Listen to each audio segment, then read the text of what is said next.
आप सुन रहे हैं ब्रह्मा कुमारी का सामुदायिक radio station radio Madhuban 90.4 FM। सुनते रहिए, मुस्कुराते रहिए। नमस्कार, आप सुन रहे रेडियो मधुबन 90.4 FM। आज के शो में हमारे साथ हैं पूर्व विधायक शक्ति सिंह गोयल गुजरात के। तो आइए उनसे बात करते हैं उनके जीवन के बारे में, उनके सेवाओं के बारे में। तो आप सभी की तरफ से बहुत बहुत स्वागत है शक्ति सिंह गोयल जी का।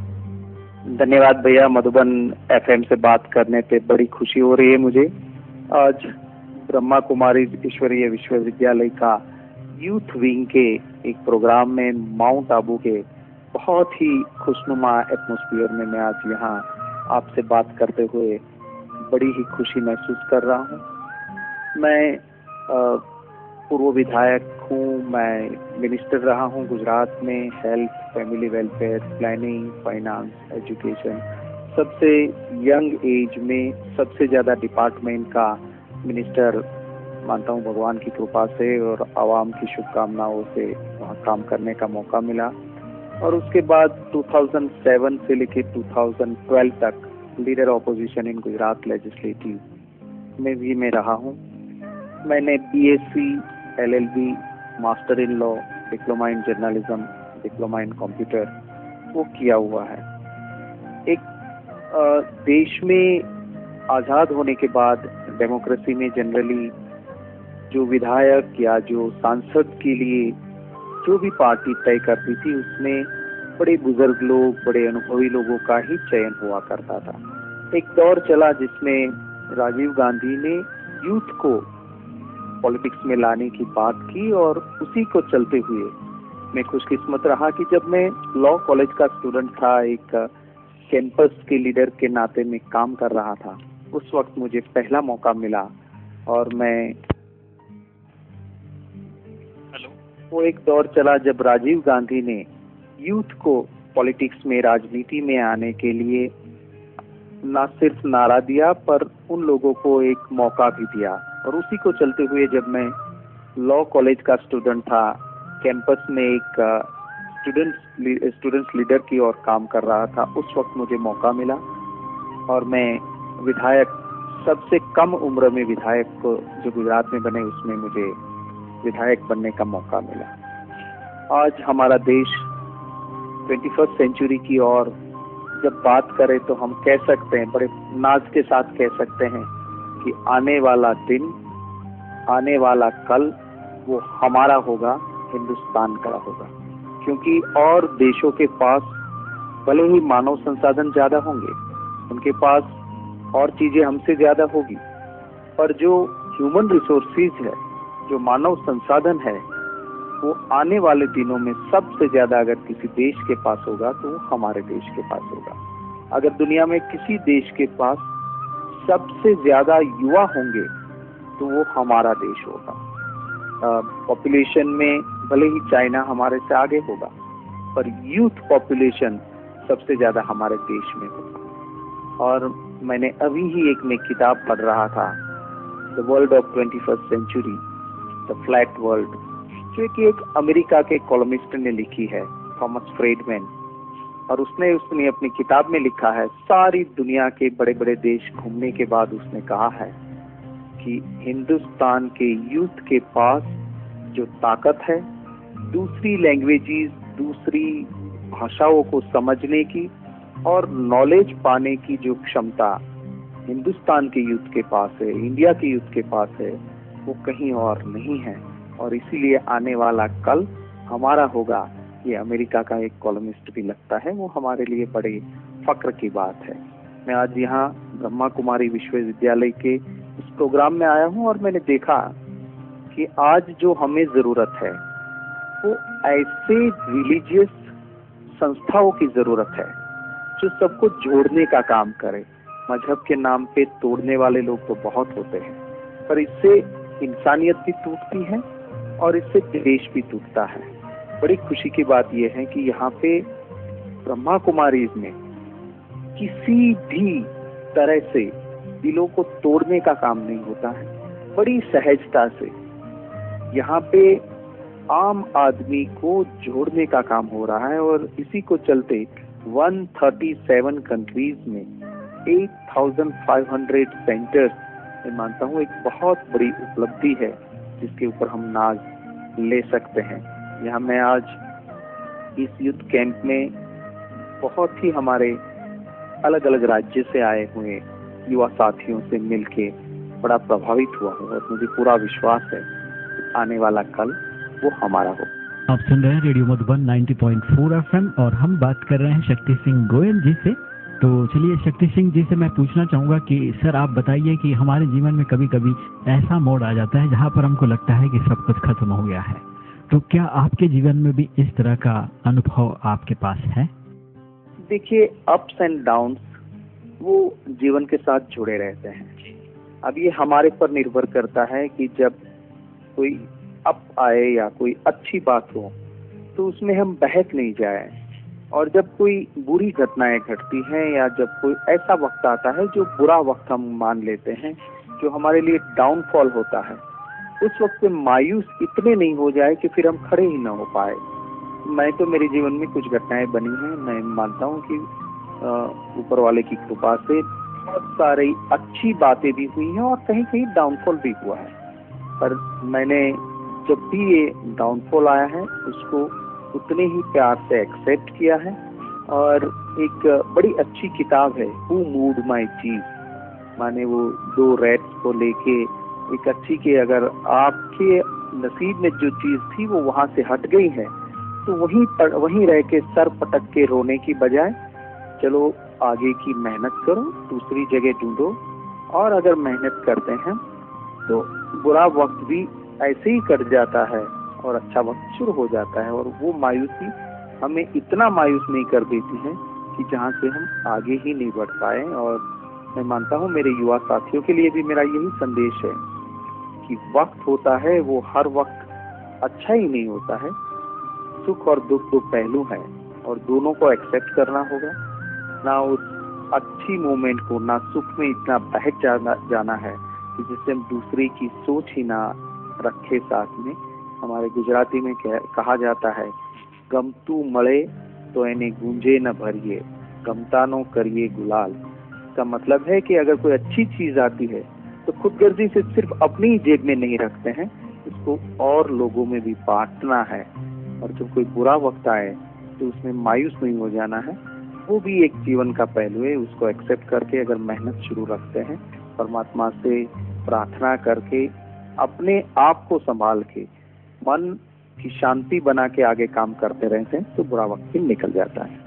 शक्ति सिंह गोयल जी, बहुत ही अच्छी बात आपने बताया और हमें बड़ा अच्छा लग रहा है सुनते सुनते, और मैं आशा करता हूँ कि सुनने वाले भी कहीं न कहीं आपके इन बातों को सुनकर कुछ न कुछ जरूर सीख रहे होंगे। तो चलिए एक और बात मैं पूछना चाहूँगा कि ऐसे मोड़ पे जहाँ पर आपको कहीं भी मुश्किलें आती हैं तो उस समय आपको मोटिवेशन कहाँ से मिलता है, कहाँ से आपको प्रेरणा मिलता है, वो बातें भी हम सुनना चाहेंगे।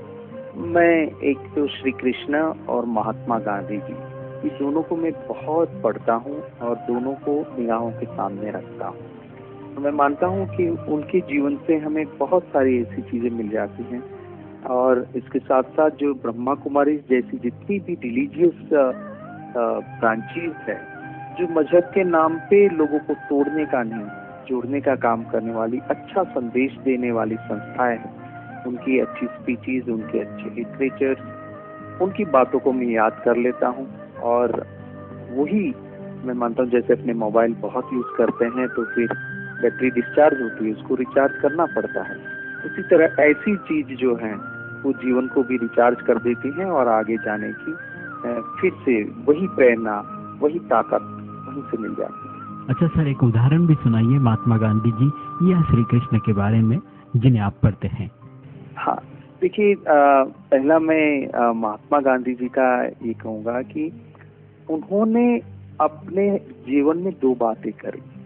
एक, जब हमारे साथ कोई ऐसी घटना बनती है कि जो हमारे लिए इंसल्टिंग होती है, बुरी होती है, तो हम कभी दुखी हो जाते हैं, गुस्से हो जाते हैं, मायूस हो जाते हैं, पर डिफिकल्टी को भी अपॉर्चुनिटी में बदलने का जो संदेश महात्मा गांधी जी का, कि आपको फर्स्ट क्लास के डिब्बे से इंसल्ट करके बाहर फेंक दिया, ना महात्मा गांधी जी ने गुस्सा किया, ना मायूस हुए, पर उसको एक अपॉर्चुनिटी मान के जो जन आंदोलन अफ्रीका में शुरू किया, एक बहुत बड़ा बदलाव आया वहाँ पे उन्होंने देखा कि अफ्रीका में जो उन्होंने जो किया वो आके हिंदुस्तान में नहीं किया, क्योंकि दोनों की परिस्थितियां भिन्न थी।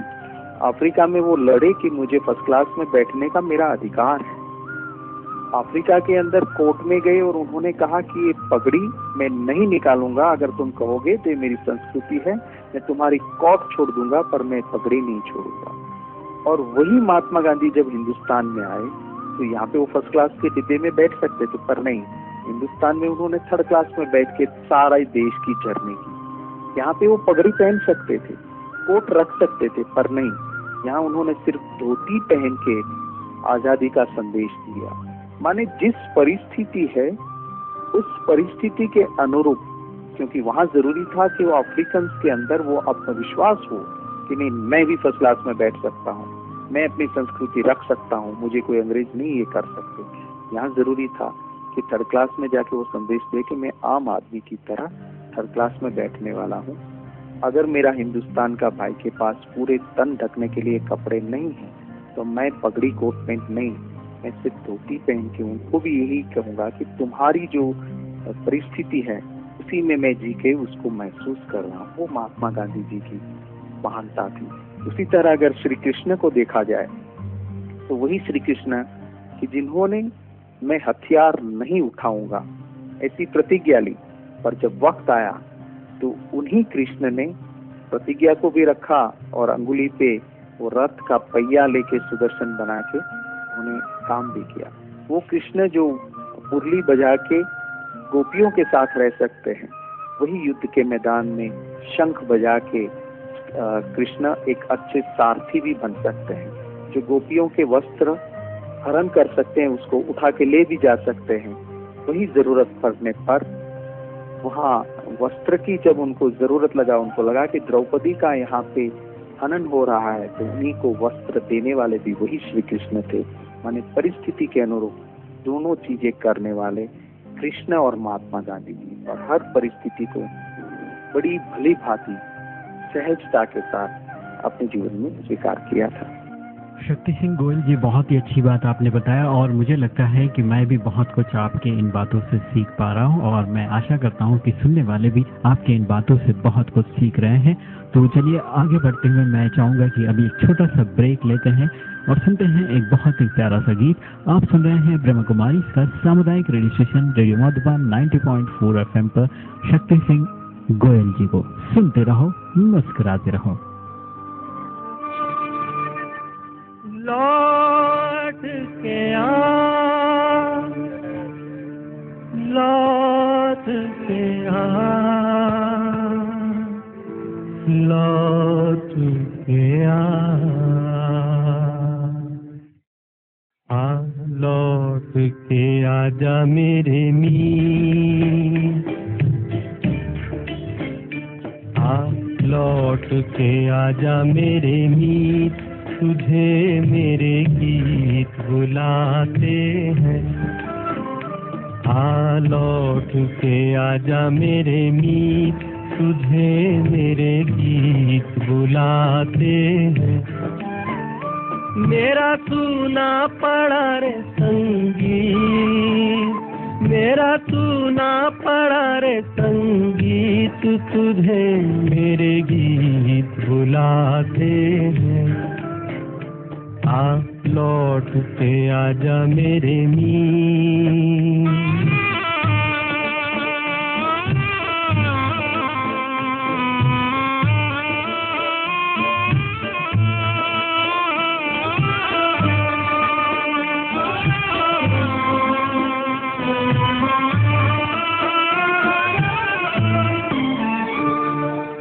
बरसे गगन मेरे बरसे नैन, देखो तरसे है मन, अब तो आजा। शीतल पवन ये लगाए अगन, हो सजन अब तो मुखड़ा दिखा जा। तूने भली रे निभाई प्रीत, तूने भली रे निभाई प्रीत, तुझे मेरे गीत बुला बुलाते हैं। लौट के आजा मेरे मीर।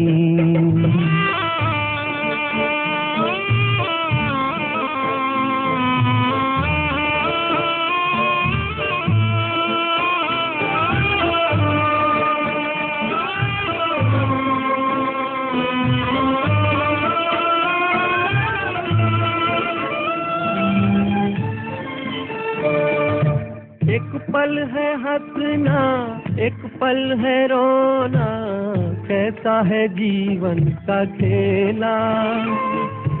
एक पल है मिलना, एक पल बिछड़ना, दुनिया है 2 दिन का मेला। ये घड़ी न जाएगी, ये घड़ी न जाएगी, तुझे मेरे गीत बुलाते हैं। लौट के आजा मेरे मीर। नमस्कार श्रोताओं, आप सभी का फिर से एक बार स्वागत है और हम बात कर रहे हैं शक्ति सिंह गोयल जी से। बहुत ही अच्छी बातें उनके साथ हो रही हैं, तो चलिए फिर से आगे बढ़ते हुए मैं आप सभी की तरफ से शक्ति सिंह गोयल जी को एक और बात पूछना चाहूँगा। शक्ति सिंह गोयल जी, बताइए कि आप विधायक बनने के बाद ऐसे कौन से नए काम आपने किए हैं? देखिए, मैं अपनी कॉन्स्टिट्यूंसी के लिए मैं ये मान के चलता था कि मैं चाहे कितना भी बड़ा हो गया हूँ, कॉन्स्टिट्यूंसी के लिए मैं एक आम क्वेश्चन जो प्रॉब्लम्स है उनको अटेंड करना मेरी जिम्मेवारी रहती थी। मैं मानता था कि मेरी कॉन्स्टिट्यूंसी में मेडिकल कॉलेज होना चाहिए। मेरी सरकार थी, मैं उसमें मिनिस्टर था, और जब मुझे लगा कि ये इनजस्टिस हो रहा है तो मुझे लड़ाई करनी पड़ी थी मेरी ही पार्टी की सरकार से। मैंने एज ए मिनिस्टर रेजिग्नेशन दे दिया था कि अगर मेरी कॉन्स्टिट्यूंसी में, जो कि जायज था, 3 टेक्निकल कमिटीज की रिपोर्ट थी कि भावनगर को मेडिकल कॉलेज मिलनी चाहिए, और मेरी सरकार मेरी कॉन्स्टिट्यूंसी के साथ इनजस्टिस करे और मैं मंत्री रहूं, ये मुझे मंजूर नहीं था। मैंने जन आंदोलन किया, मंत्री पद से इस्तीफा दिया था, और मुझे खुशी थी इस बात की कि मेरे हाईकमान ने मुझे हेल्प की। मुझे कहा गया कि नहीं की जाएगी मेडिकल कॉलेज, और भावनगर को मेडिकल कॉलेज मिली। मुझे एक बड़ी अच्छी उपलब्धि और बहुत अच्छी चीज वहां से मिली। और मैं अपनी कॉन्स्टिट्यूंसी में एक ओपन डोर सिस्टम रख के आम आदमी को मिलता रहता था, और उसी से कुछ जो सुझाव आते थे, उसमें एक सुझाव आया था कि भाई पोस्टमार्टम के लिए अगर कोई परिवार अपना किसी परिवार के सदस्य को कहीं एक्सीडेंटल डेथ में गंवा देता है, तो फिर जब उसकी पोस्टमार्टम होती है वो रात को नहीं की जाती है। छोटे सेंटरों पे जहाँ पे मेडिकल ऑफिसर है, पर क्योंकि पोस्टमार्टम रूम नहीं है वहाँ पर नहीं करते हैं, और इसलिए परिवार को बहुत दिक्कतें आती है।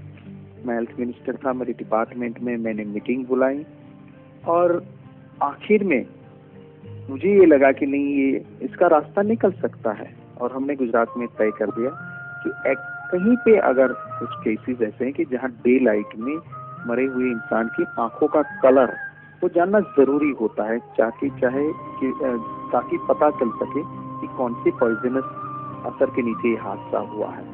उन किस्सों को छोड़ के बाकी सभी केसेस में पोस्टमार्टम दिन रात कभी भी हो सकता है।